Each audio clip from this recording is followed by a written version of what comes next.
दोस्तों, स्वागत है आप सभी का मेरे चैनल शारदा क्लासेस पे। मैं कुमारी शारदा, आप सभी की ट्यूटर। तो आज के वीडियो में मैं आप सभी को क्लास 6 के हिंदी का बचपन चैप्टर समझाने जा रही हूँ। कहानी की लेखिका है कृष्णा सोबती। तो चलिए शुरू करते हैं। बचपन यानी कि हमारी जिंदगी का वो समय जब हम बच्चे होते हैं।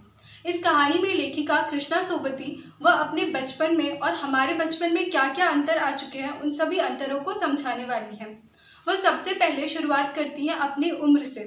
वह बताती हैं कि उनका उम्र अब इतना हो चुका है कि वो या तो हमारे रिश्ते में दादी या हमारी नानी के बराबर की होंगी। सबसे पहले वो जिक्र करती हैं अपने पहनावे के बारे में। वह बताती हैं कि उनके बचपन में उन्हें गहरे रंग के कपड़े पहनना बहुत ही पसंद था, परंतु अब वह हल्के रंग के कपड़े पहनना ज़्यादा पसंद करती हैं। उन्होंने बचपन में कई तरह के कपड़े पहने, जैसे कि फ्रॉक, लहंगे, स्कर्ट, गरारे आदि, किंतु अब वह केवल चूड़ीदार या फिर घेरदार कुर्ते पहनती हैं। उन्हें कुछ कुछ कपड़े बचपन के अभी भी याद है। कई तरह के फ्रॉक पहना करती थी, कुछ गुलाबी फ्रिल वाले, कुछ गुलाबी चुन्नटों वाले, कुछ लेमन कलर के बड़े प्लेटों वाले। इन सभी का जिक्र करती हैं वो।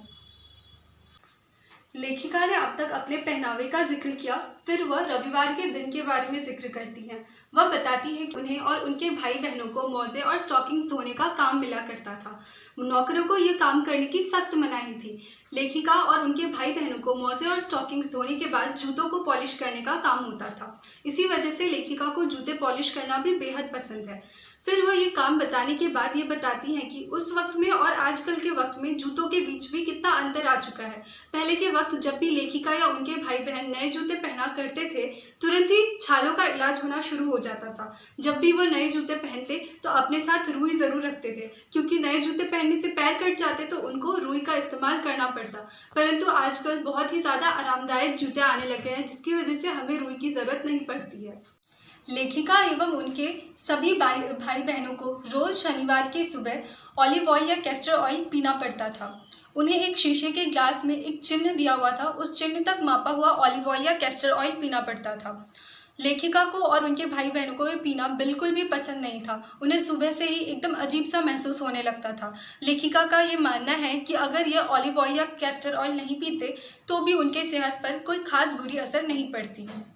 फिर लेखिका बात करती है दिलचस्पियों के बारे में। वह बताती हैं कि उनकी दिलचस्पियां और हमारी दिलचस्पियों में कितना बदलाव आ चुका है। उनके बचपन में ग्रामोफोन हुआ करते थे, परंतु हमारे वक्त में टीवी और रेडियो का ज़माना आ चुका है। पुराने वक्त में लोग ग्रामोफोन पे गाना सुना करते थे, अब हम टीवी पे मूवीज़ देख सकते हैं, रेडियो पे गाने सुन सकते हैं। और उनके वक्त की कुल्फ़ी हमारे वक्त की आइसक्रीम बन चुकी है, उनके वक्त के कचौड़ी समोसा हमारे वक्त का पेटिस बन चुका है, लेमनेड विमटो हुआ करता था, वह हमारे वक्त का पेप्सी और कोका कोला बन चुका है। फिर वह जिक्र करती हैं चॉकलेट के बारे में। वह बताती हैं कि लेखिका को और उनके भाई बहनों को हफ्ते में केवल एक बार चॉकलेट खाने की इजाज़त थी, परंतु लेखिका को चॉकलेट बेहद ही पसंद था, इसलिए वह कभी भी अपने बाकी भाई बहनों की तरह खड़े खड़े चॉकलेट नहीं खाती थी। वह चॉकलेट का स्टॉक रखती थी, यानी कि चॉकलेट जमा करती थी और रोज़ रात को खाने के बाद बिस्तर पर बैठ के बड़े मज़े से चॉकलेट खाती थी। फिर लेखिका बताती हैं कि उनको और उनके भाई बहनों को शिमला मॉल से ब्राउन ब्रेड लाने का ड्यूटी मिलता था। शिमला मॉल उनके घर से थोड़े से ही दूरी पे था, यानी कि वो उनके घर से एक चढ़ाई था, फिर गिरजा मैदान मिलता था, उसके बाद एक छोटा सा उतराव, फिर शिमला मॉल मिल जाता था। उस वक्त में चना जोर गरम बहुत ही ज़्यादा प्रचलित हुआ करता था, वो बहुत ही ज़्यादा प्रचलित था। चना जोर गरम आज भी मिलता है, परंतु उस वक्त वो कागज़ की पुड़िया में मिलता था। लोग उसमें एक्स्ट्रा से मसाला बुकवा के खाते थे। चना जोर गरम इतना ज़्यादा प्रचलित था कि उस वक्त की फिल्म में एक गाना भी था चना जोर गरम के बारे में। लेखिका बताती हैं कि उन्होंने घोड़े की सवारी भी की है, परंतु वह और उनके भाई बहन यहाँ के घोड़ों को कुछ कम समझते थे। वह बताती हैं कि उनके ननिहाल के घोड़े बहुत ही ज़्यादा रिष्ट पुष्ट हुआ करते थे। उन्होंने यह भी बताया है कि शिमला में रहने वाले हर बच्चों को कभी न कभी घोड़े पर सवारी करने का मौका मिल ही जाता है।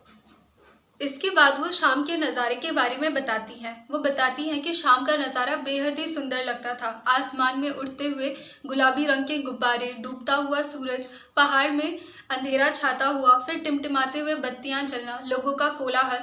स्कैंडल पॉइंट पे ये सारा कुछ बेहद ही सुंदर लगता था। स्कैंडल पॉइंट के ठीक सामने एक दुकान था, जहाँ के शोरूम में शिमला कालका ट्रेन का एक मॉडल था। वह ट्रेन बेहद ही सुंदर लगता था, छोटे छोटे डब्बे पटरियों पे चलते हुए। और वो लेखिका बताती हैं कि उस ज़माने में सबसे ज़्यादा तेज़ रफ्तार में चलने वाली गाड़ी रेलवे गाड़ी ही हुआ करती थी। हवाई जहाज़ बहुत ही कम देखने को मिलते थे। दिल्ली में जब कभी भी उन सभी को हवाई जहाज़ की आवाज़ सुनने को मिलती थी, तब सभी बच्चे बाहर दौड़कर देखने के लिए निकल पड़ते थे। गाड़ी के मॉडल वाले दुकान के ठीक पास एक और दुकान था, जहां लेखिका का सबसे पहला चश्मा बना था। जब कभी भी लेखिका को कोई भी चश्मा लगाए हुए देखता तो उनसे पूछता कि इतनी कम उम्र में चश्मा, क्या हो गया है आंखों में। तो लेखिका भी बिल्कुल जैसा डॉक्टर ने उन्हें कहा था वैसा ही जवाब दे देती। वह बताती थी कि डॉक्टर ने कहा है कुछ दिन लगाओ, फिर अपने आप ही उतर जाएगा। परंतु लेखिका फिर कहती हैं कि अब तक भी वो चश्मा उनकी आंखों से उतरा नहीं है। शुरुआत में तो सब देख के उनका बहुत ही ज़्यादा मजाक बनाते थे। एक बार उनके घर में एक चचेरा भाई उनसे मिलने आया था। उन्होंने लेखिका को देख के बेहद ही ज़्यादा मजाक उड़ाया। उसने एक शेर कह करके लेखिका को चिढ़ाया था, जिसका अर्थ ये था कि देखो चश्मा लगाया है ताकि दूर का दिखे, और शक्ल तो देखो लंगूर की तरह लग रहा है।